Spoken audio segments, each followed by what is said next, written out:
short meeting. Welcome to the Murfreesboro City Council meeting. It is 11:30, May 14th. I am going to handle our prayer, and then we have a special guest, Aurora Han with Troop 2019. She's working on her citizenship and her community badge, and so she is going to do our Pledge of Allegiance. So if you'll bow with me. Lord, we come to you today, and we thank you for the sunshine. We thank you for the beautiful day that you've given us. Lord, as we deliberate today and we talk about our budget, if you'll give us wisdom, if you'll give us guidance. And most of all, we want to thank you for the people that have worked so hard to prepare a good guiding document for our city. Lord, I thank you for who they are, what they do for our residents, and what they will continue to do for our residents. We ask all these things in your name. Amen.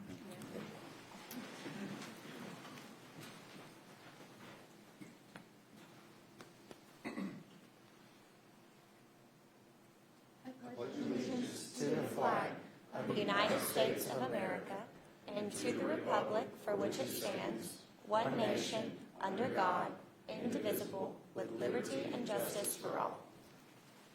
Thank you, Aurora.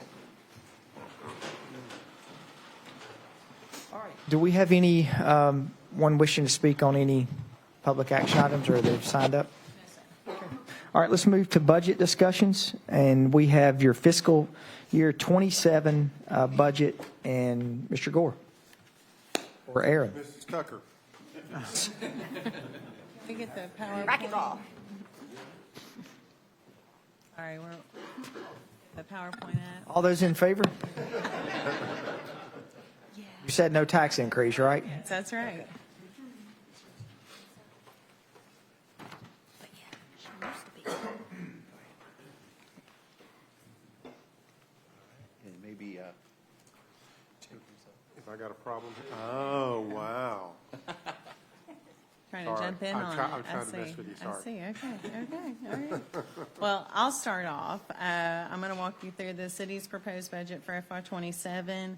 Today's presentation will just hit the major revenue highlights and supplemental requests, mainly focusing on significant changes from this year's budget to next year. And then Dr. Duke and Ms. Smith will cover city schools and water budgets.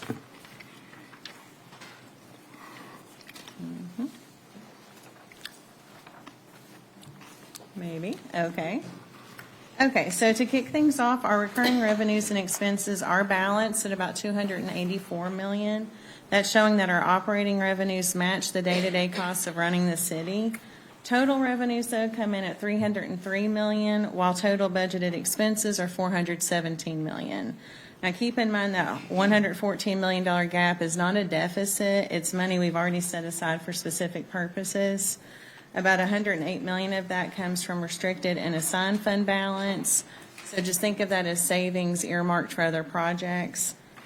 We have $45 million for MED funded roads and parks, and $53 million for capital improvements funded by general fund.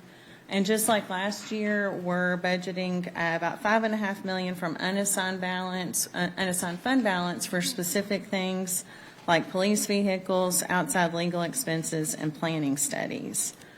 We'll walk through the major revenues first, but are there any questions on the fund balance before we move on? Okay. So starting with property taxes, we're budgeting right around $76 million for next year. That's about a 3% increase over what we're projecting for this year, and this does not anticipate a tax rate increase. Just something to keep in mind that this is a reappraisal year, and we're still waiting on the assessment valuations and the new certified tax rate. If we don't have that number in hand by next week when we ask y'all to vote, we'll ask council to approve an ordinance that states our intent to adopt the certified tax rate, and then we'll bring that rate back to you once we receive it. On an encouraging note, our local sales tax has been coming in much stronger than we budgeted for this year. We're about 5% ahead of last year's budget, or last year's receipts, and 3% ahead of this year's budget. So just based on that momentum, we're budgeting a 4% increase for next year, bringing us to $80 million in local sales tax revenue, which continues to be our largest revenue source. State sales tax tells a similar story. We're projecting about 4% over last year and about 2% over budget. So for next year, that means an additional $600,000 in revenue or 3% growth. So let's talk about the MED sale proceeds. I already mentioned that we're budgeting MED fund balance for roads and parks. This year's MTE payment distributes close to $2.5 million to road projects and $1.5 million to general fund, with the remaining $13.3 million going into the trust for long-term investment. On top of that, we have about $3.3 million coming back from the trust to the general fund as part of the required annual distribution. So the budget demonstrates how the MED proceeds continue to be a meaningful asset for the city. The last revenue item we'll discuss is the solid waste user fees. Last week, council approved the annual fee increase, which was $2 more for residential customers and $5 more for commercial customers. That brings in an additional $1.8 million on the budget, which helps us keep up with rising costs for collection and debt service and continue to help us get to a full cost recovery model for solid waste. So that wraps up the revenue picture. Before we shift gears to how we're spending the dollars, I just want to pause here and see if y'all have any questions about revenues. General fund, when we send that money back to the general fund, that's for capital expenditures, correct? From the MED payment? The MED. Yes, sir. We're using that $1.5 million and the $3.3 million for operating. Operating. Yes. So And it's, so the idea there, when we originally set up the trust and set up that whole distribution, was for that payment to replace the MED pilot, the property in lieu of tax that they were paying us. okay. And we were using that for operating purposes then. But is that payment, is that interest or growth off the sale, or is that just money coming from the sale? So the distribution from the trust takes 5% of the balance as of the end of the calendar year, the previous year. And of that 5%, the city gets 85% of the distribution, and the other 15% goes to the charitable contributions. Took those out of the city's budget. So it's growth from the trust. It's a distribution Correct. from the trust. So Correct. in theory, it could last forever as long as the markets continue to grow and evolve and do well. Ideally, it'll be a perpetual trust. Yeah, and the yes. way that we set that up, we earmarked, and I say we, the council at that time, earmarked specific projects, roads or parks that we took a small portion out of. But then the goal would be, at the end of that 15-year period, you would end up having close to $300 million, $250 million or so that base could not be touched. The only way that it could be touched is if there was a referendum and the residents voted to spend it, or, well, that was it. And you could go to the state and have to amend the charter again. But that number, Austin, should be, hopefully, I think our pro forma showed almost $9 million a year that would be coming in on By the end of it, yes. by I the think end of the time. as it That if we- continues to grow. But if we didn't have, then you would have been looking at potential tax increases if you didn't have Yeah, that. that was the whole goal for the resident, is 15 years after it was sold. One, we did it in payments, so the ratepayer would not have to be burdened with the debt of buying it. And then the second was that 9 to 10 million conservatively would keep the council from having to look at substantial revenue increases. Yeah, I guess all I'm saying is it was the right decision because it's a perpetual type of asset off the sale of an aging asset that was going to require a lot of investment to keep it up to standard. So it was the right decision and still is the right decision. So. I think so, yeah. Amen. Kind of it. Ms. Skels Harris. Yes, on the pay raises, is that including full-time and part-time? And when I say part-time, is that also including the school patrol people? Yes, we'll talk about the pay raises in a minute. I'll It let is you for get to all, it. it is for all full-time employees, and then for our year-round full-time employees, we'll get the cost of living adjustment as well, is what we're anticipating there. And that would include the school patrol. Yeah, just wanted to make sure we include part-time. Yep. All right, you want to go to expenses? Yeah, that'd be great. Okay, so as far as where the money goes, with the operating costs coming in at $284 million, 54% of that is for salaries and benefits. Public safety salaries and benefits account for 60% of the city's overall payroll costs and 32% of the city's overall operating budget. Debt service makes up 15% of our operating costs, and then general funds contributions to schools makes up close to 5%. This year, the schools transfer is increasing by $800,000, which is up 10% from previous years. And on top of that, general fund pays close to $5 million in schools debt service. And the schools requests are not included on those supplemental sheets you have, but I did want to point that out here. In addition to the increase to city schools, as far as new requests go, the big themes this year are personnel, equipment, and technology improvements, and all of those have a significant public safety focus.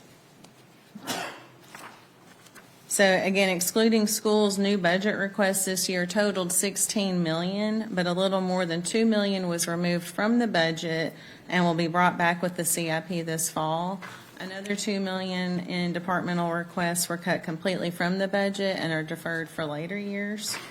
The remaining items that are included in the budget total $12.1 million and include those pay raises, technology, vehicles, and equipment.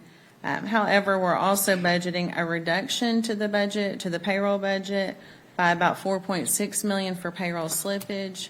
And this is to account for natural turnover throughout the year and also recognizing that the new positions that are budgeted most likely will not be in place on July 1. So when you take the $12 million increase and net off that $4.5 million slippage, our budgeted increase really goes down to about $7.5 million for next year. Is that dialed back, that slippage dialed back from previous years, or? So the way we calculated it this year was I took between 2 and 3% of our existing payroll costs for slippage, and then 25% of new positions, because it does take time. And a significant number of our new positions are in public safety, and since they tend to do that in groups and classes, it could be several months before they have them in place. Okay. So this slide gets to the heart of how we're investing in the people. We've built in a 2.5% pay raise and a 3.5% cost of living adjustment for both city general and public safety employees, which totals $6.5 million. This is based on the pay study that Mr. Gore presented to council at the retreat last fall.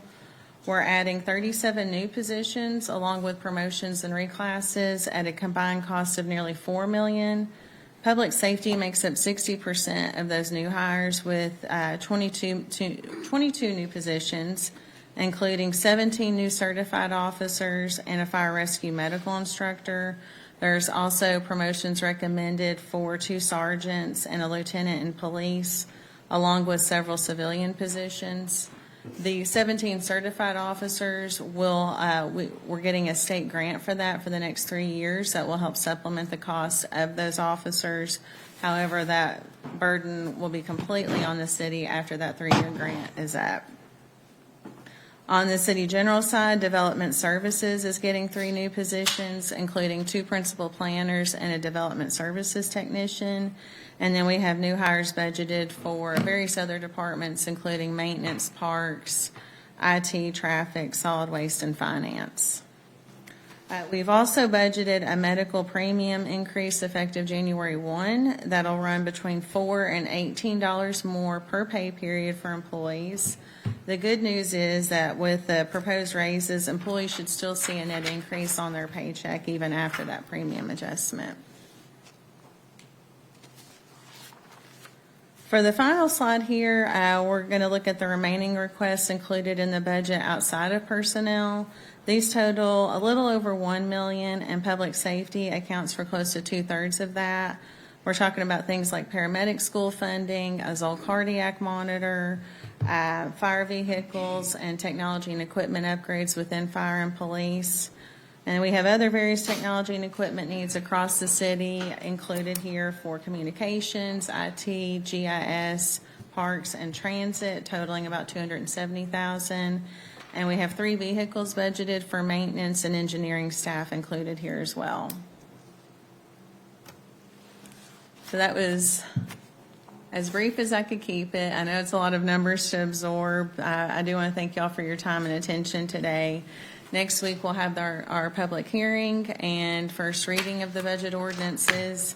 And then second reading is planned for the June 4th meeting, along with approval of the budget resolutions for our other funds like water and city schools and stormwater. I'm happy to answer any other questions. Hey, Aaron, just to be clear, there's 2 sheets of paper. This is the one we deferred, and these are all included in the budget. So we have the large one, everything's included in the budget. The ones that have a priority 4 are the items that are going to go into the CIP, we'll bring back in the CIP in the fall, and the items that have a priority 10 were cut from the budget completely. Okay, just making sure. Thank you. And I also laid out an example of the health insurance premium adjustment, looking at our lowest paid employee, just so that y'all can see that that people in that pay grade would also should still see a net increase on their paycheck, assuming no other significant changes to their payroll withholdings.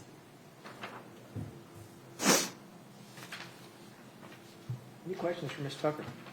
Sorry. Any questions for Ms. Tucker? There's a lot of hard work that goes on behind the scenes, and I know the council members have spent a lot of hours meeting, asking questions. So I want to thank all of our staff members for that, and always informing the council members and giving us a lot of information as we have our meetings with you all to explain the rhyme behind the reason on why you guys came up with everything, especially seeing that there is insurance increases and how we've been able to increase pay to make sure and not only help but mitigate those offsets. That'll be something I think over the years, Austin being in medical will know how hard insurance premiums are to manage. So that'll be something we continually work with. Well, and I want to thank Amanda. She's instrumental in making sure this all runs very smoothly, as well as Shannon Gartung. She's one of our senior accountants who has dove right in and helped us so much throughout the process. Would it I be could not do it without them. I have to ask this question, but we there was a lot of discussion over 4 years ago when we talked about Murfreesboro Electric and Middle Tennessee Electric. Could we do what we're doing right now without a revenue increase if we did not have that MED money? I would be very skeptical, because the MED pilot was actually decreasing because their plant had depreciated so much that the value of that was going down each year on their tax. And I think we're going to see a much larger contribution coming into the general fund from the trust. So I do think it has been very beneficial, not to mention all of the roads and the Veterans Park funding that it's assisted with as well, to keep our debt low and keep our debt service low. And the charitable organizations that have been able to benefit. Absolutely. And we're able to give a lot more to the outside agencies and have those separated, yes. And for those of y'all that were not here when we had all the strategic partners every year that were sitting in front of us asking for funds, it's been beneficial. We couldn't give anymore, so it's been beneficial to be able to have that citizen group that works really hard to evaluate those requests. So lots of positives. And just an example, in FY24, I think was the last year we had outside agencies in our budget. It was a little under 200,000, and I think this year it's almost 600,000 going out. Is that correct? Wow. Yeah, so that's a major impact to the community as well. You all do a fabulous job every year. Like Shane said, a lot of things go on behind the scene that we don't even know. But you all do a great job, and I really appreciate you all finding that little extra money for my part-timers. All right. I've learned just to always say, if somebody asks me, I just say, well, you need to talk to Aaron.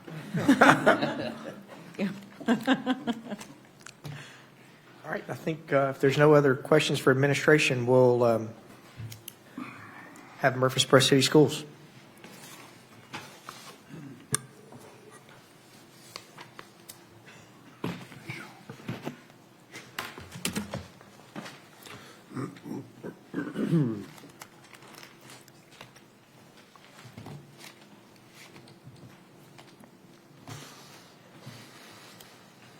Good afternoon. Glad to be here today. Thanks for taking some time to hear us as we talk about our city schools budget. Aaron's given a slight preview to some things you'll hear today, but I'm happy to go in depth on what we have or any other questions you may have. Mr. Owens, our finance secretary, is here, and I'd also like to thank our vice chair of the school board, Mr. Campbell, for being here as well today.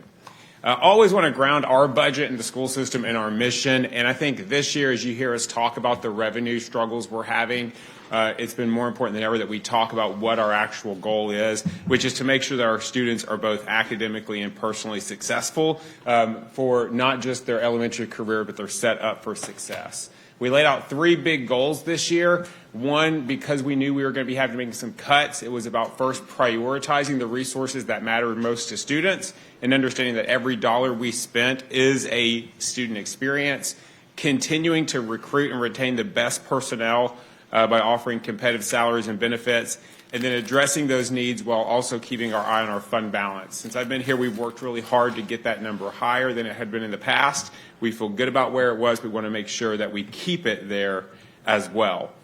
Thinking about our enrollment projections for next year, you can see we are projecting about a 1.29% increase. That's right around what we projected this past year. We actually didn't see that this past year. We did not see growth at that elementary grade band, and that's really a statewide trend. If you look at the surrounding districts, really across the board, there was no major growth in elementary age children. So we felt that.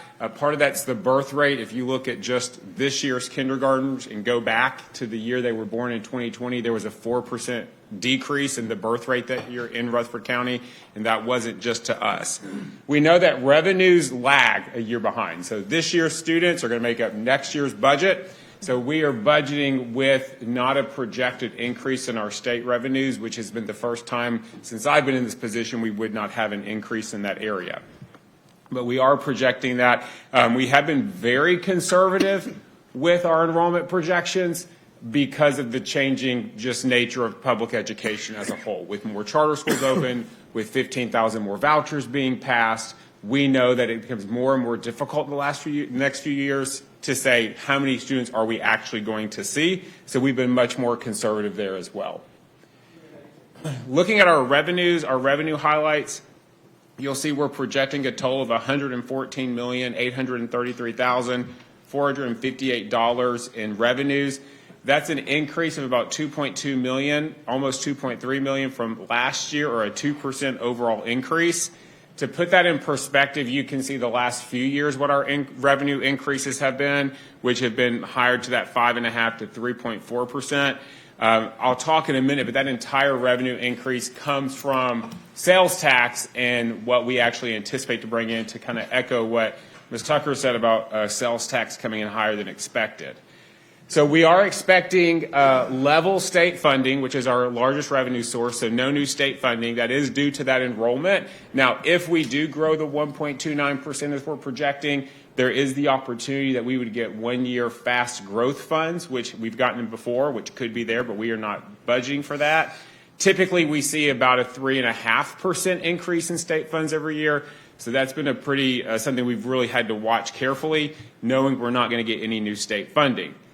We are not budgeting any new revenue and property tax. Again, not sure how the penny will work out this year, so we're not anticipating any new property tax money. That 2.2 you see really is in the sales tax category. because we are actually budgeting closer to what we actually plan on receiving this year in our sales tax. We are always very conservative with our sales tax estimates, but we do know historically we bring in significantly more than we budget, and so this year we are actually getting our budget much closer to what we actually brought in this year.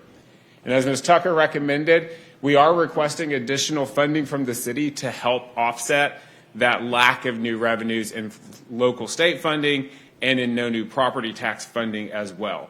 You'll see in a minute when I break down our expenditures, the majority of that will go toward our raises and cost of living increases, as far as some new required programs we have to implement.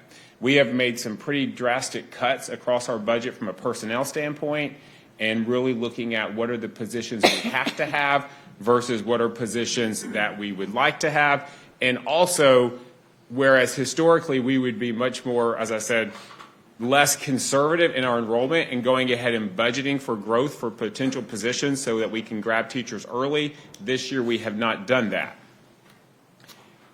I'll stop just a minute and see if there's any questions on revenues, and then I'll talk more about our expenditures. You want to ask questions about the shared PD now, or you want to wait till later? You know, I'll leave that to you, sir. Let's talk about how the shared PD affects you this year. So right now, like I said, because we don't know what will happen with the property tax, we are just budgeting no new property tax revenue. So last year we decreased our property tax by $1 million in the budget. We do actually think we'll bring that in this year. The $14 million that we budgeted, right now we're on track to meet that.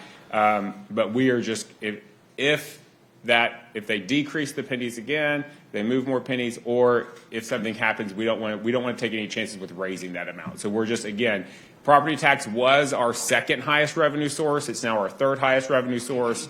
We have not raised it, I think, in 3 or 4 years, and actually we've decreased it.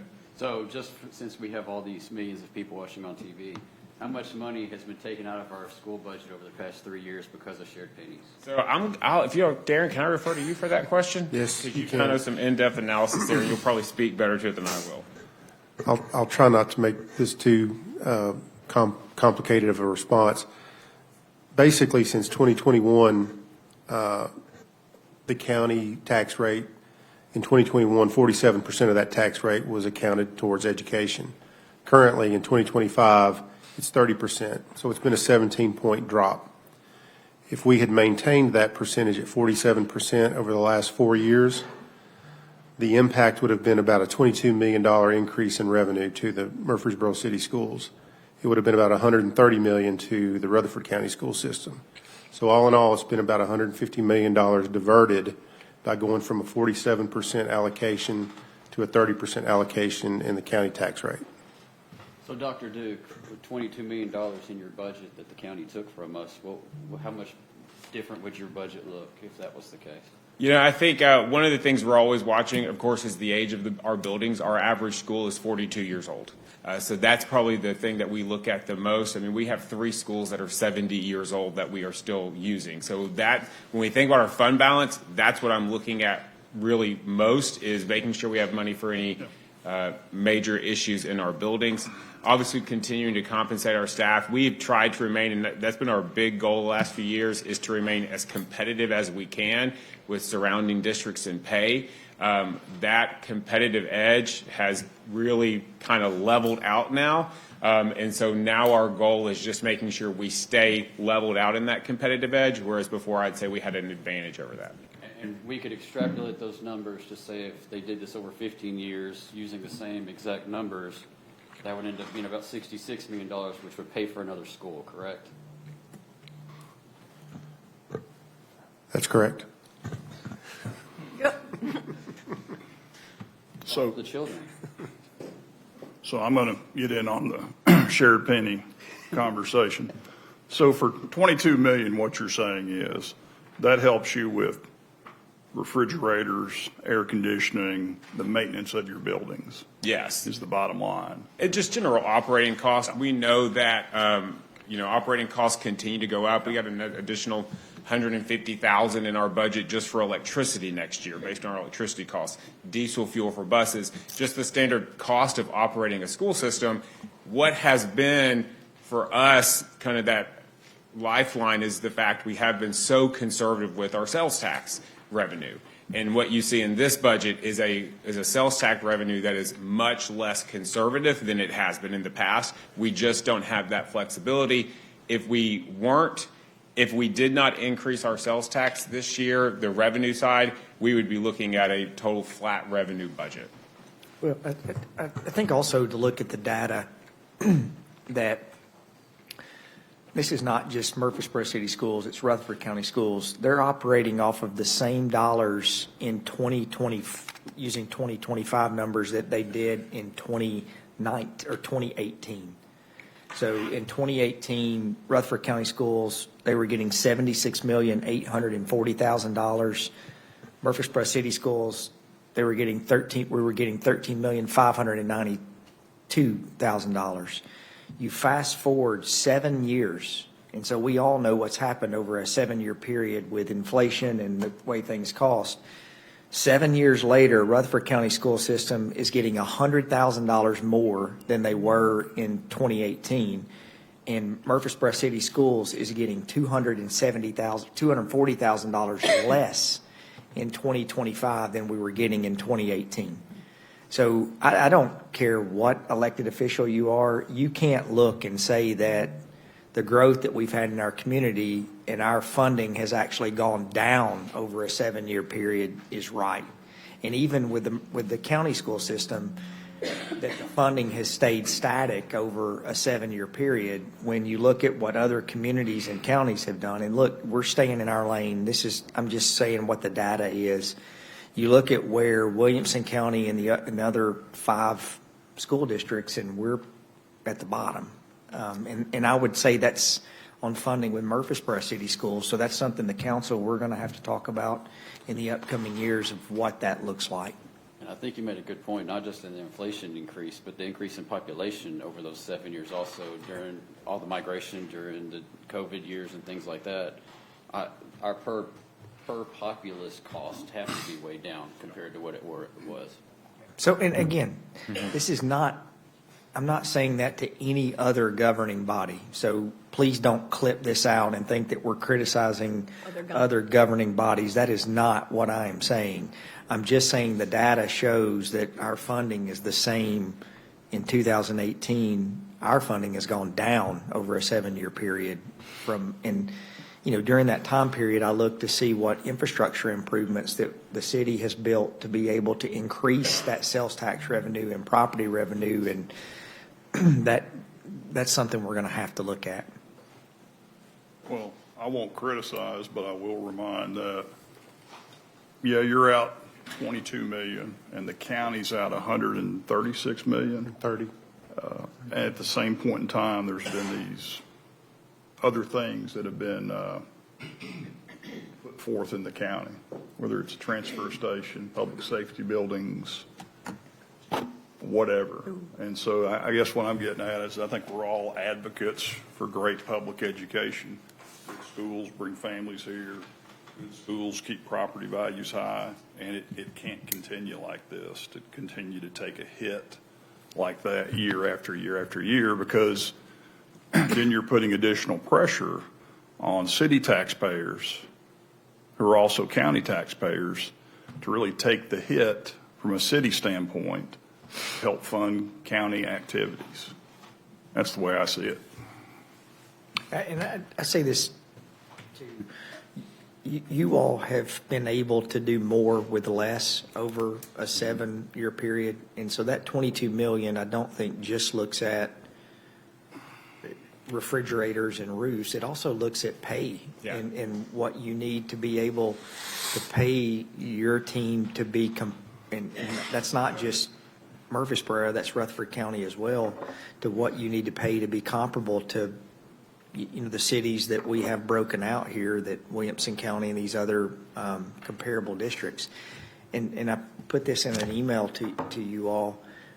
You look at the data that has come across to show what you all have been able to do with your funding in relation to where our school system and our county school system is performed, and it's been unreal to see what you all are doing with the amount of funds that you have. Yeah. So You'll see this in the next part of this presentation when we talk about expenses, but, Murfreesboro City Schools and Rutherford County Schools as well have always been on the cutting edge of innovative public education programs. And, to see how we have to sharpen our pencil to make the budget work. Fortunately, we have a school board that works together extremely well. I got a chance to watch them. Dr. Duke does a really exceptional job of explaining how the puzzle fits together in that budget process. But we have to make a decision, and that's at all governmental levels. Are we committed to quality public education in our community? I mean, we have to make that decision. And if we are, then we have to fund it adequately and not continue this process of pulling away resources. And regardless of what happens at other levels of government, those decisions, we may have to step up to the plate because we do the same. We have to face the same thing. We want to be competitive with our employees so that we can retain them. So does the school system wants to be competitive with their salaries and benefits so that they can retain quality employees. They want to maintain the existing facilities just like we do. So anyway, I think it's neat to see how we work together, and I just really encourage us to continue to work and listen to what the needs are of our public education system so that we stay on that cutting edge. We continue to offer quality public education because to me, that's the long-term good of our community. These other things that are being brought into the equation, charter schools and homeschooling and all the other things that are coming to play in education, that's not under our control. But funding adequately public education is something we do control.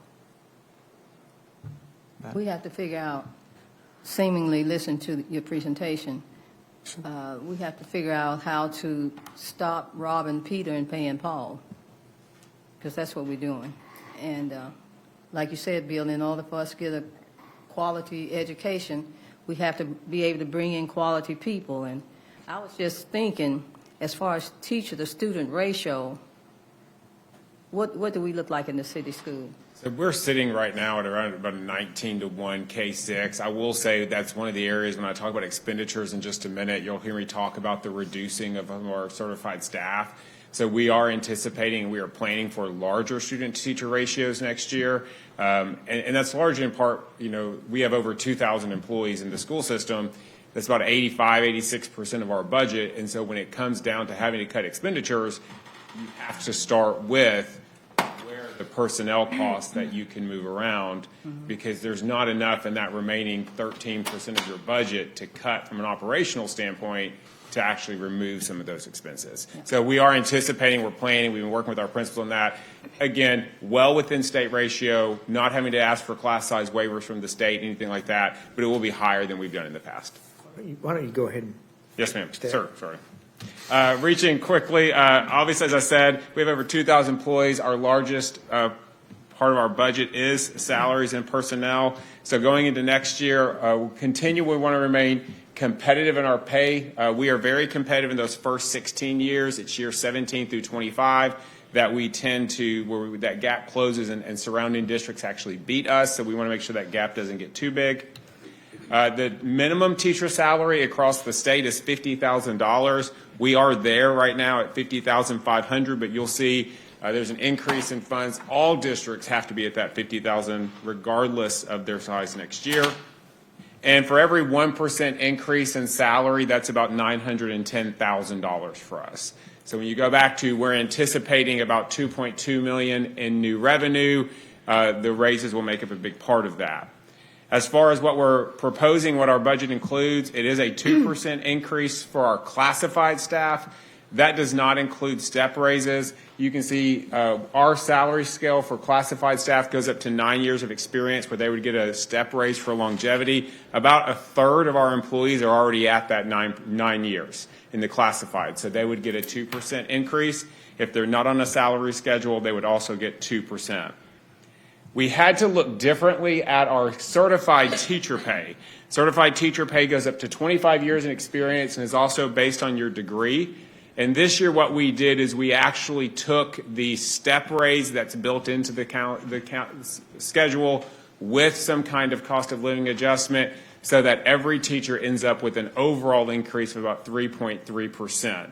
So that's roughly, I said, similar to a 2%. It really averages out to like 1.8 kind of cost of living plus their step on top of that. We did that model because it allows us to stay competitive where we're competitive, and it also helps us close the gap a little where other districts are beating us in pay. So overall, that salary increase represents about $1.8 million in new funds for salaries and benefits. Looking at our other expenditures, some significant new expenditures we have, I call out employee raises, about $1.8 million. We have behavior interventionists that have been a great asset to our system. They've been funded through a grant for the past 3 years. We've made the decision to roll those into the general purpose because of the value they've brought as we work with our students. That's about $405,000, almost $218,000 in new technology. We have to move to a new student information system that's across the state, new contracts as far as the state contract. That'll be $125,000. And then we're budgeting about $1.1 million in just additional increases. And that's, again, everything from the standard 3% increases on contracts to electricity and so on. Obviously, that's more than our revenues are going up. So we did look where we could. As of this current budget, we've cut 13 certified teaching positions. We've cut 9 classified positions. That represents about 1.5% of our current staff. And then we've held steady and actually had slight decreases on every budget line that wasn't essential. We've cut $30,000 out of our professional development budget. We've had other cuts as well, looking for those places where we can keep those costs as closely aligned as possible. So our total expenditures are $119,471,000. That's a 0.8% increase. So again, to kind of put that in comparison, our revenues went up 2%. Our expenditures went up a little less than 1%. We are pulling or recommending we pull $4.6 million out of our fund balance to help operate next year. We have historically, we've talked about this before, budgeted into our fund balance. We have not actually ever used all of that money, but it helps us as we think about, obviously we don't always spend 100% of our budget, and again, we're planning on sales tax coming in a little higher and other grant sources. So, but we always like to project out. At the end of FY25, we had $20.4 million in our fund balance, which is 17% of our operating expenses. If we actually were to use the $4.6 million, we would be moving that down to 16.7% of our expenses, but we'd still be above that $20 million in our fund balance for any emergencies that came up. Our board has a goal of keeping 10% in our unassigned fund balance, so we're still well within that goal. What we have done is one of the things we know we're going to have to think about, and what we're projecting out is obviously trying to get a better understanding of what happens with our enrollment and what continues to happen with charter schools and staffing on a tighter staff so that we don't see that fund balance continue to dwindle and we continue to cut expenses during the year. One of the things that obviously we work with is we put teachers on contracts for the year, so they are on a contract. So when our staffing changes and if staffing needs are not there, we have to find ways to reallocate those staff to make sure that they are we honor our contracts. But with that, I'm happy to ask or answer any questions you may have. And again, I thank the council for their support. Vice Mayor Shacklett, appreciate he is always engaged and present at all of our budget workshops, so thank you for that. But with that, that is our proposed budget for next year. Just a comment about the reductions in employee positions are not firing teachers. Yes, that we are doing all that through attrition. And the other thing I will say, we are still waiting on one piece of information, and that is we are expecting it hopefully by the end of the week, which is the state will give us our proportional percentage with the county that determines the proportion of taxes that we will get based on the number we serve. That fluctuates every year from it's been around 14.2 at the lowest. Last year it was as highest at 14.94. It goes back and forth. If we see major changes in that, then we would go back and adjust both our revenues and the expenditures to help keep the overall budget in place. And then, so there may be slightly different numbers when I actually present the budget or you actually vote on the resolution, but I'll explain that it would be because of that proportional share, which we have not received yet. Dr. Duke, to Bill's point about the 13 certified and the 9 classified, and you're handling that through attrition, I guess retirements or just folks leaving, is that the first time you've had to do that in the last 3 years, 4 years, 5 years? Yes, where we always have some changes where some schools will grow, some schools will, drop down a little bit. This was the first year we had to intentionally look at removing positions while getting that class size ratio, keeping that within state limits. So it's the first time we've actually gone through and eliminated positions from the budget. Yes. So it's a little bit of your enrollment, but also at the end of the day, you're funding, as we discussed earlier on shared pennies, you've taken hits on that for the last, 3 to 4 years. Yes, and it's not just classroom positions. The classified positions include bus aides. We are decreasing the number of bus aides. Our goal has been we're moving from, instead of putting one on every bus, making sure our special education buses are covered first and then having some to put. We are decreasing our mental health therapists. We have 4 mental health therapists in our district that work with students. We're decreasing one of those positions. That person had resigned, and so we're not going to fill that. We are decreasing an ESL teaching position. We're decreasing a special education teaching position, and we'll have more staff members being itinerant across buildings versus serving one building. So it really is impacting the entire program across the board as far as where we're making those cuts. Just for comparison, I want to say Knox County has the most vouchers in the state, but also had, I want to say, 40 some odd teaching positions they were having to eliminate up in Knoxville. So I know it's bad news for us. I don't like it. But thanks for doing all you can to balance this. It's not easy. Well, thank you guys for your support, and if there's anything we can do for you, let us know. Thank you. All right, let's move to Murfreesboro, or the Water Resources Department. Ms. Smith. Good afternoon. Y'all tired yet?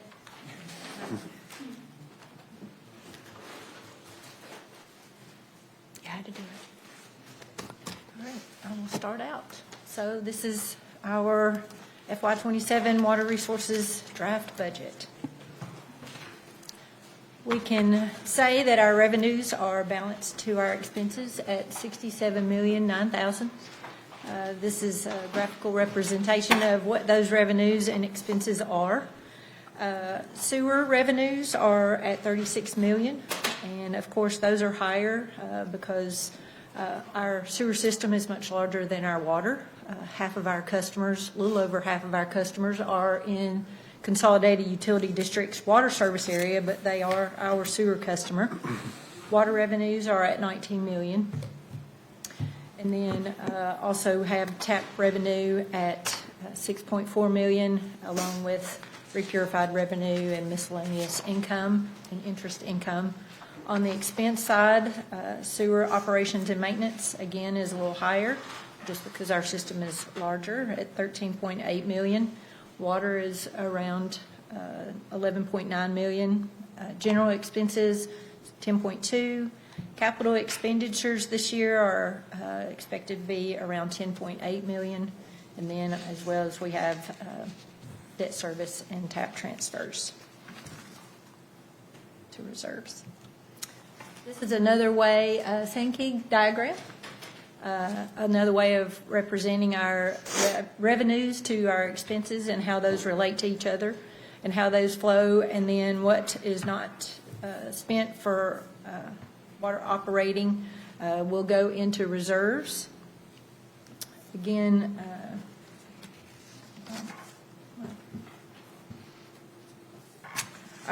the expense categories and our expense percent change from 2027 versus 2026. Our water operating is anticipated to increase by about 4.5%.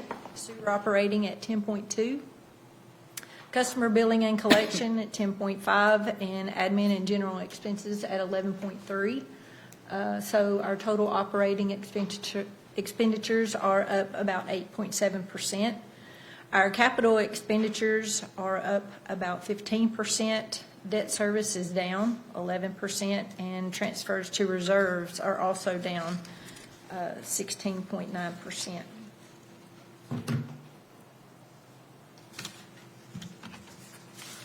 This is graphical representation of our revenues compared over time. As you can see, we have budgeted a little more this year from last year, and but we are less than what our 2026 is projected to be. Our water metered sales are up 2.3% from last year's budget, and sewer charges and sales up 2.9% from last year's budget. Personnel, we have, too far. We are proposing to add 5 new positions. A couple of those are at operations and maintenance. There are a couple in our, as far as IT, and 1 in stormwater. We have some promotions this year, some at operations and maintenance, as well as customer service, for a total of 197 positions, full-time and 16 part-time, and you can see how those are broken down by the departments.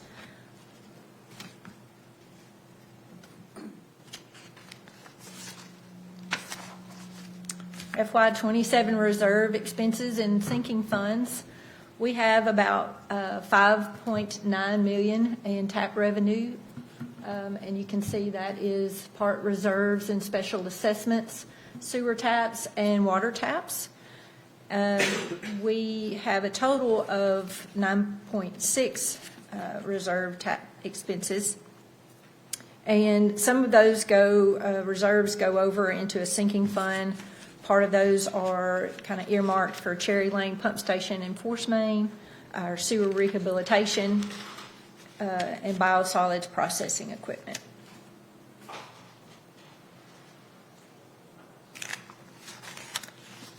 This is our working capital reserves. As of our July 1, 2025 audit, we had $92.7 million in our working capital reserves.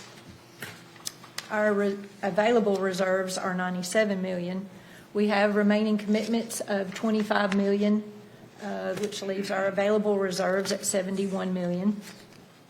The minimum reserves that we should keep per our financial policy is $36.5 million, and excess reserves is $34.7 million. Our minimum reserves come July 1 will be $39.6 million because our increases in operating expenses.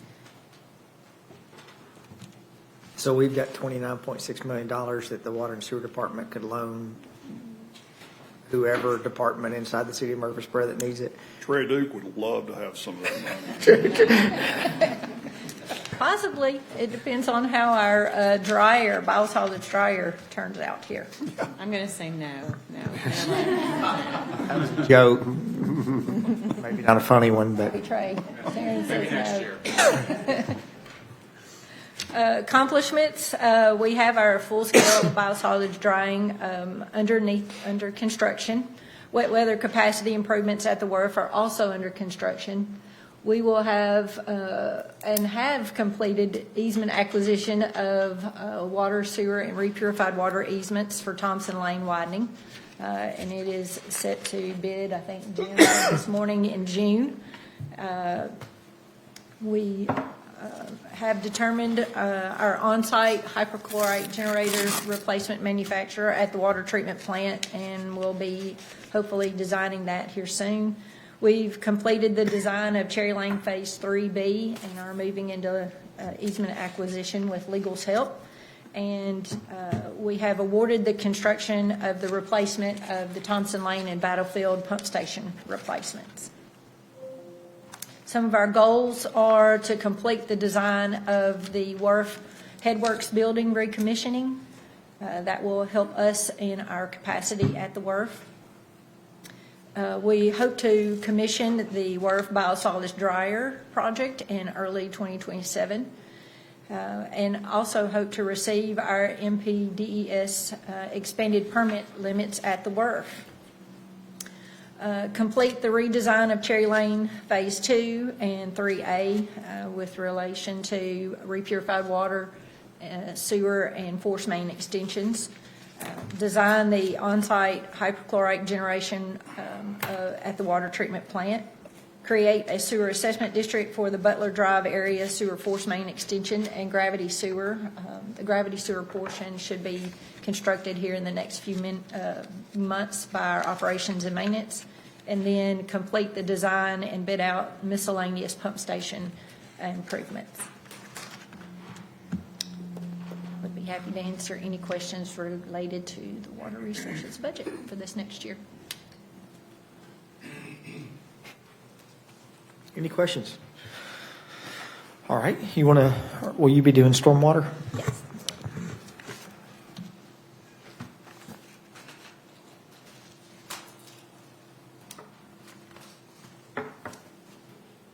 Ray? All right, we have, and this has already been presented, but I thought I would summarize regarding the fee. We are proposing a fee increase from $375 per single-family dwelling unit to, from $350 to $375. This fee increase is 7.1%, and it will be approximately $3 per year per resident, and expected to generate $4.2 million. With that increase, as you can see, our revenues, again, this is just a graphical representation, would be about $4.2 million. And then we have some interest earnings. The stormwater expenses are, as you can see, the majority are general fund services, salaries and benefits. And then we also have a little bit, if we construct the CIP as shown, which I'll show here in a few minutes, we will have a little bit of a deficit if we do construct all three projects. Stormwater fund history, historical revenues to expenses. As you can see, our operating revenues will be up from last year and will also be up from our projected FY26. Total expenses will be $4.1 million. The budgeted expenses are up 21.1% from the FY26 budgeted expenses. And this is the capital improvement projects that I mentioned. There are three highlighted in green here. Old Fort Park ball field renovations, which are complete. Town Creek, which is under construction, and then Mall Circle Drive drainage renovations. And you can see if all three of those projects are constructed in by FY27, our stormwater fund balance will drop below the financial policy of retaining 3 months of operating expenses. So in that, there are some options. One of the options is to reduce, have another fee increase next year. May need to push one of the projects, being Mall Circle Drive. As I said, take out the 3 months operating expenses or borrow money, which is allowed by the financial policy. Our accomplishments this year are more centered around stormwater quality. About 4,217 residences were educated on the impact of stormwater pollution. We've advanced the inspection and maintenance program for operators of stormwater controls. inspected the stormwater control measures of about a little over 100 active construction sites. We've reduced pollution discharge to Spring Branch by retrofitting the parking lot there at Old Fort Parkway, and hosted workshops for the engineering and development community on stormwater requirements. Some of our goals for stormwater are to reestablish biological stream sampling to maintain a water quality baseline. We would like to launch a drone program for detecting illicit discharges, create a dashboard for stream pollution prevention efforts from city operations, complete the construction of Town Creek daylighting, and then begin maintenance orientation program for new operators of stormwater control measures. I'd be happy to answer any questions. Questions for Ms. Smith? All right. Do we have any other fiscal year 27 discussions? You're good, Valerie. Thank you. All right. Seeing none, let's move to action items. You have ordinance 26021, fiscal year 26 budget amendment. This is second reading. Do you have a motion? So moved. Second. Motion and second. Please call the roll. Ms. Saberwater? Aye. Ms. Harris? Mr. Maxwell? Aye. Vice Mayor Shacklet? Mr. Wade? Aye. Mr. Wright? Aye. Mayor McFarland? Aye. All right, let's move to Resolution 26R26, Schools Fiscal Year 26 Budget Amendment Number 6. Good afternoon again. I'm presenting a resolution to recognize $2.1 million in new revenue in our general purpose fund for our 2026 summer learning program. We received this allocation from the Tennessee Department of Education last week, and it was approved by our school board this past Tuesday. This is money set aside by the General Assembly to fund the summer learning camp program, which is required by state law. It funds salaries for teachers, educational assistants, school nurses, crossing guards, administrative staff, and clerical staff. It's also used to provide transportation to and from school during the summer, as well as instructional materials and supplies. Currently, we have over 1,200 students signed up for our summer school program, and I'm happy to answer any questions you may have. Is that an increase from last year's summer school? It is the increase in students, yes. Wow. Move for approval. Second. Motion and second. Please call the roll. Ms. Saberwater? Aye. Ms. Gels Harris? Aye. Mr. Maxwell? Aye. Vice Mayor Shacklet? Aye. Mr. Wade? Aye. Mr. Wright? Aye. Mayor McFarland? Aye. All right, let's move to Resolution 26R24, the Murfreesboro Safety Action Plan. Thank you, Mayor and members of the council. The City of Murfreesboro has developed a safety action plan through the federal Safe Streets for All program to guide future transportation safety improvements. This plan was presented to council at the March 12th workshop. From 2020 to 2024, there were over 26,000 crashes within the city limits, highlighting the needs for a coordinated safety strategy. The Safety Action Plan identifies priority corridors known as high entry networks and recommends targeted improvements such as intersection upgrades, pedestrian infrastructure, speed management, and visibility enhancements for all roadway users. Adoption of the plan also positions the city to pursue SS4A implementation grant funding for future safety projects. The next call for projects is May the 26th. I would like to introduce Leo with Kimberly Horn to go over the projects that we'll be requesting funding for. This should take but just a little bit. Go ahead, Leo. Awesome. Thank you. Let me open this slide. Good afternoon, everyone. So Leo Espelet, I'm with Kimberly Horn & Associates. We're the consultant team that helps the city with the preparation of the document and safety action plan. So these are the countermeasures that we are recommending and working with the city for an implementation grant due on May 26th. So I'm going to go through each of the items quickly and let me know if you have any questions.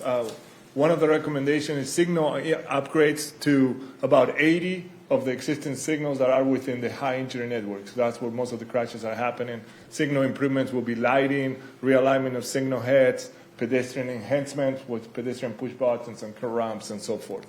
The next one is traffic calming along St. Andrews Drive. So this is about $500,000 worth of traffic calming devices throughout the corridor between Highway 96 and New Salem, including traffic circles and improvements for crossing for the school. We recommended a new pedestrian hybrid beacon for Bearsfield Crescent Park and Veterans Parkway. There's a park and there's a 4-lane road with the uncontrolled signal crossing. We recommended for a pedestrian hybrid beacon to be installed there. We also recommended for funding for public outreach campaign for the PIO group in the city to be able to do videos on education for the community about these new countermeasures that are being implemented about education for safety throughout the city, like the use of seat belts, the use of obeying the laws and so forth. We recommended the development of a payment management plan. That's also one of the comments that we got as preparation of safety action plan is the payment conditions and the nexus between payment conditions and safety. So we recommended a payment management plan to better leverage the funding from the city to maintain proper level of payment on the city. We do recommend a near-miss demonstration project for the signals near MTSU.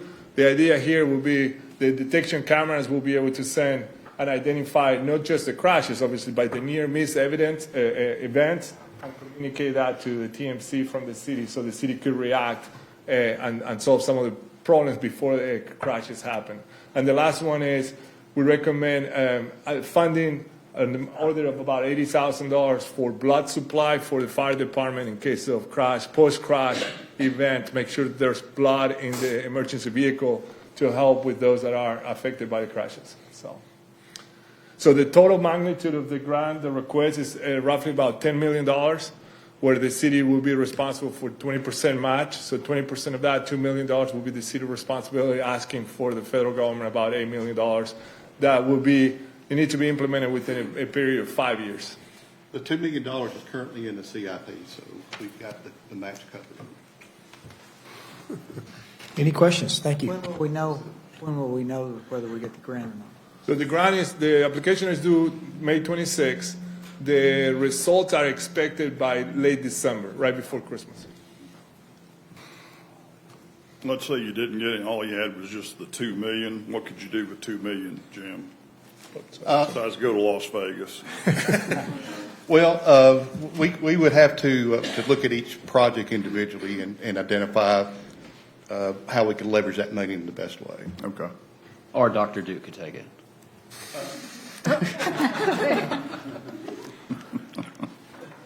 Any questions? It has to be spent in 5 years. Is that the time? Yeah, that's why we're trying to do projects that do not involve any type of right-of-way. Great. No right-of-way. We will have to do a NEPA environment for these projects, but we've got that covered in the time frame. But that's exactly why we're not doing like sidewalk projects or anything like that would require potential right-of-way. Is the traffic calming along St. Andrews, is that speed bumps or speed dips? No, actually, it doesn't have no vertical elements are proposed. There's horizontal elements, so there's 2 traffic circles, which would be basically a center island, and then a couple of chicanes, and then there's also some crossings improvements with rectangularly flashing beacons for the two or three locations near the school. Okay. We're looking outside the box. Okay. Is the safety action plan, would that have helped with your arm, Jim? My wife hit me with a hammer, that's what I'm telling everybody, and everybody believes it, so.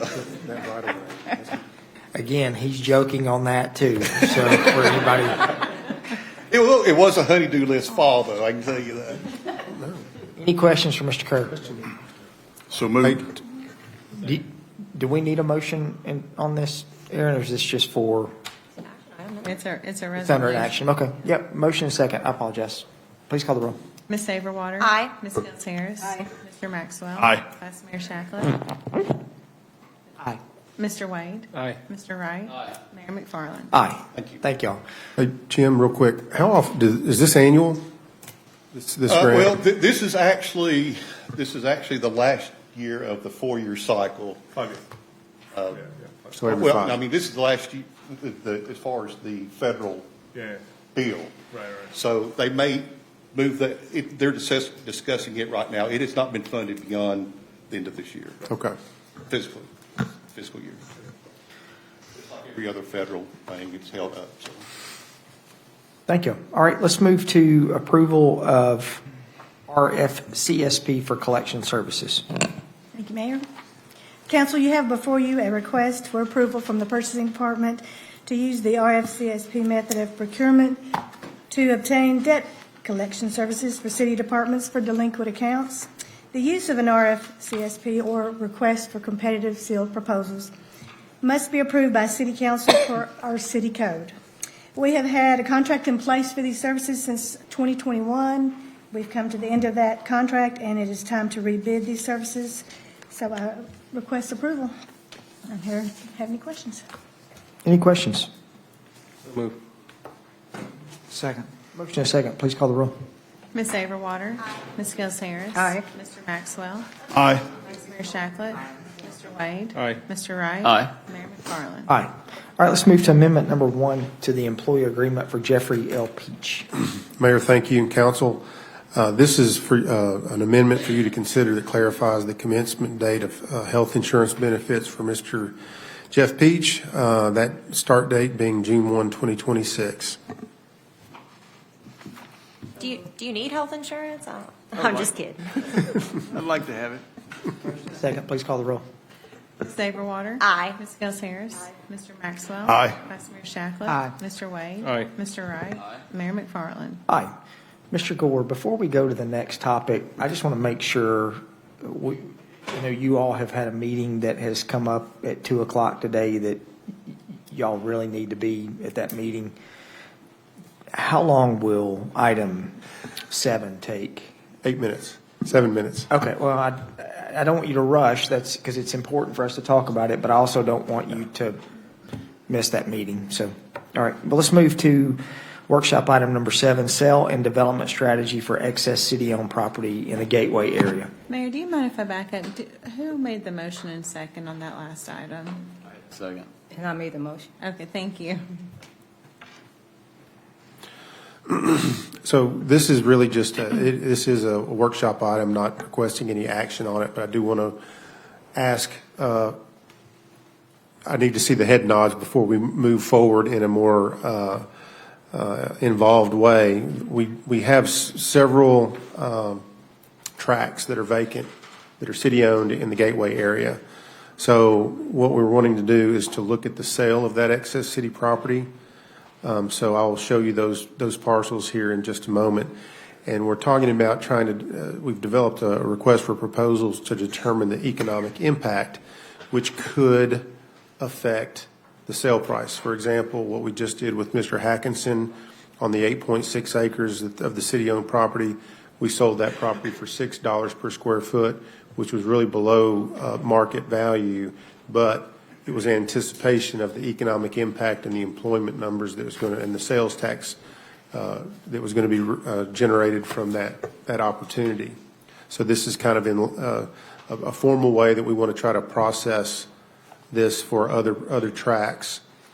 So the step 1, we're wanting to create a marketing strategy. We want to create a landing page on the city's website, have an interactive property and site details, some drone footage, some contours, access to utilities, and then we want to promote purchase price reductions based on the economic impact benefits.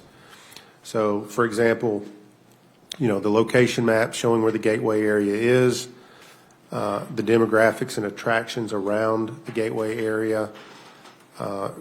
These are the tracts that are currently city-owned that do not have any improvements on them. And these are the areas that we would like to market. You can see the star down there on parcel J, which we just basically, I said, sold about 8.6 acres of that. There's still some remaining acreage to be sold, but to focus in on parcel J, for example, we would have something that would show folks where the floodplain, the orthophotography, contours and storm drainage, and water and sewer utility access. So it would be, I think, nicer than this, but this is kind of the idea that we would be able to show folks, again, how much fill or excavation may need to occur in proximity to the floodplain, or how close water and sewer is, and those kind of things. So we could do with street views, or we could get some drone footage. And the second step would be to determine the economic impact and sale price of the property. So if someone's interested, we would have this request for proposal available for download. We would ask them certain things on their site work and infrastructure, the vertical construction that they would be proposing, machinery, equipment, soft cost, the total capital investment, and on the property improvements, so kind of these one-time costs. Then we would talk about, ask them for full-time jobs, average annual wage, payroll, benefits, and so forth for total compensation. Ask them what year they would expect to be fully staffed, if that's a 2, 3, 4-year horizon. And again, then we would introduce to them what we think are fair market values for the area that they're looking at or the parcel that they're talking about.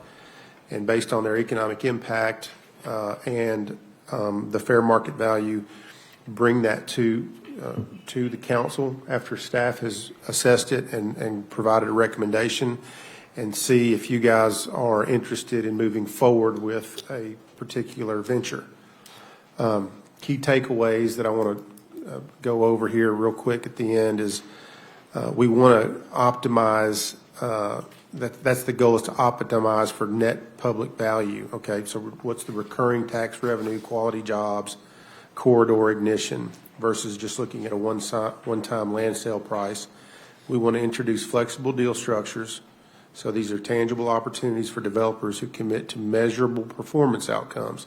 We do want to make sure that when they give us these proposals, they're just not making numbers up, but they actually hit some targets. Build a momentum for adjacent private property owners to capitalize upon. So catalytic public investment that improves corridor attractiveness, and then leverage Murfreesboro's demographics and location. You know, obviously our proximity to Nashville and our growing population, we want that to underpin the market case for developing these gateway tracks. So really that's it. But so this was just kind of an example of what we want to move forward with. But before we went into that, I wanted to kind of get the nod from you all that this approach is acceptable, and that you are willing for us to move into maybe a more sophisticated website approach and marketing approach to put this property out on the market property. I like that, but my thought is that as we're putting this together, I like it being on a website, but should there be a definitive time that you say, you know, a timeline that we're going to receive approaches or applications to the end of the year or something, so that there's some kind of time frame that it appears that we're giving everybody an opportunity. I was kind of thinking of this as just being open-ended.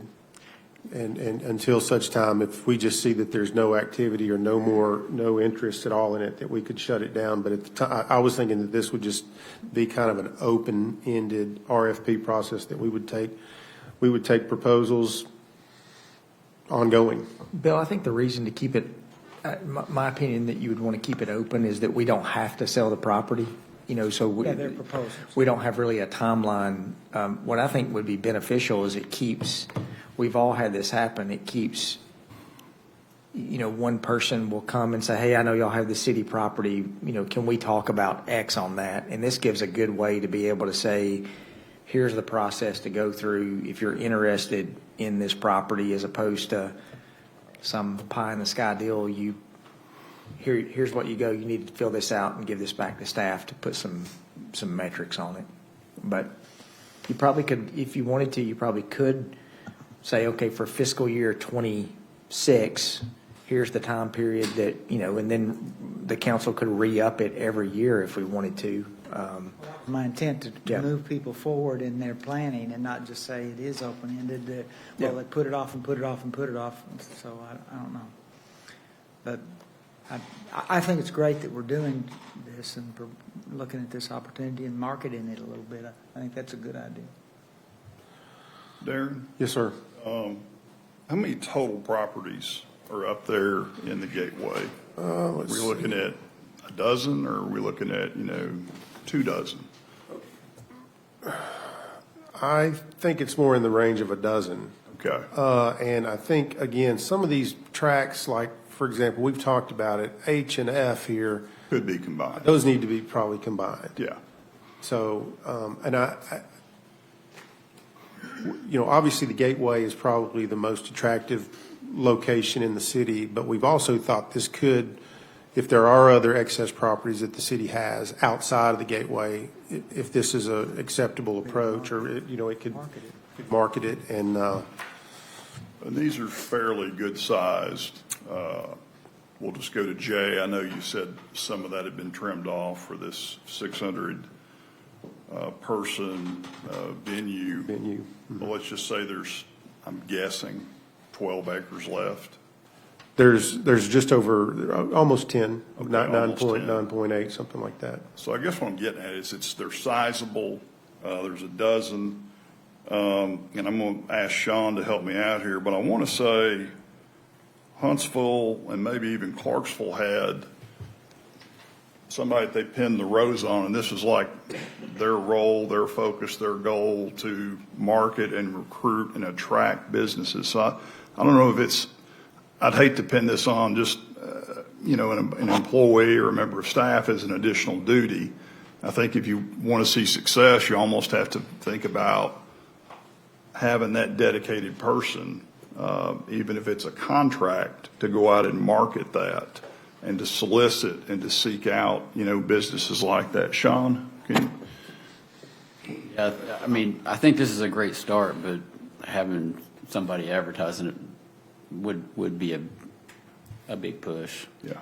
I was sitting here, glad I was thinking the same thing, that maybe for the RFP, maybe something to look at is putting an RFP out for people who would want to market this property, in that, they, maybe I don't think we can pay a commission on anything unless it would be worded that the purchaser is, that purchases paying whatever that is, but, we're not, as a city, we're not real estate professionals to sell property. And the chamber does that, but the chamber's also marketing other municipalities and other things in the county. Maybe we put something out to ask professionals that are in the industry, what would you be willing to do to market this property on behalf of the city of Murfreesboro? I think that's a great idea. I think the intent, at least from the staff level, was if we get something prepared as far as a foundation to showcase the property with all of our GIS, leveraging our GIS and our orthophotography and all the information we have, if we could set that base up and maybe put it out there, and if it doesn't garner interest, then we could, maybe try to get somebody to come in and help us pull that in. But if it really hits and brings a lot of interest in, a lot of proposals, then maybe, and even then, maybe if it's too much of an overload, we go get that professional land broker or whatever the title would be to help navigate us through it. But we can do that on the onset if you'd like us to. It doesn't matter to me. The idea is maybe to see if this would garner any interest. If it fell flat, go to a plan B. If it really took off, then We've got other. Facilitate it. Has other property, not just in the Gateway, correct? correct. So maybe that would be, if the council is agreeable to this process for Gateway property, maybe this balloons into looking at other property inside. Because right now, I don't know if y'all know this, any excess property, I'm almost positive, has to go through the Gateway Commission, even if it is not Gateway property. So there's a process that it has to go through. I think this is a good start for something. But if you're talking about Huntsville had a team. They had a team of 4 people that this is all they did all day long is sell city property. And we're not there yet, unless you're going to designate somebody from the staff to do that. I think CoStar or Crexy or something like that is going to get a lot more attention than our website, but I agree this is a good start. Yeah. All right, any questions? Good work. All right, Any questions on the March 26 dashboard? All right, we have one recommendation that came from staff for the pension committee. Any questions on that? If there are none, I'll move for approval. Second. Motion and second, please call the roll. Ms. Saberwater? Aye. Ms. Gels Harris? Aye. Mr. Maxwell? Aye. Vice Mayor Shacklet? Aye. Mr. Wade? Mr. Wright? Mayor McFarland? Aye. Any licensing? No, sir. Any statements? No, sir. Any other business from staff? Any other business from council? Spring Fling next week. Welcome to Murfreesboro. And you have packets that Mr. Pike dropped off from SportsCom for Spring Fling. All right. Seeing no other business, we'll stand adjourned. Good luck, Darren.